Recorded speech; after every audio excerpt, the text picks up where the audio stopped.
الوقت دغيا كيدوز وخاصك انك تستغله باقصى درجه.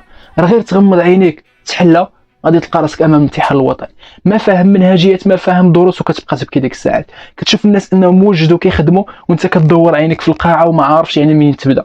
فحاولوا تستغلوا الوقت من دابا، بداو المراجعه، قاد البروغرام ديالك، خدم وسكت، مابقاش تقول لبنادم انا كنراجع، مابقاش تقول لبنادم كنحفظ، خدم على راسك، تقاتل، فهم الدروس وحاول انك توجد بشكل جيد. عندك من دابا الامتحان الوطني وقت كافي، واخا ما عمرك انك تكون فاهم حتى شي درس، لا بديتي من دابا كون على يقين غادي دوز واحد شهرين غادي تلقى راسك انك ضابط بزاف ديال الحوايج ومستعد بشكل جيد للامتحان الوطني. لذلك استغلوا الوقت، استغلوا الوقت من دابا انك تراجع.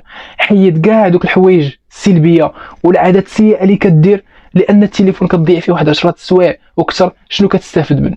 عندك الامتحان الوطني، الا ما جبتيش النقاط اللي طالعه بلا ما تقول لي غادي نجيب الباك ب 10 و ب 11 وغادي ندير به شي حاجه،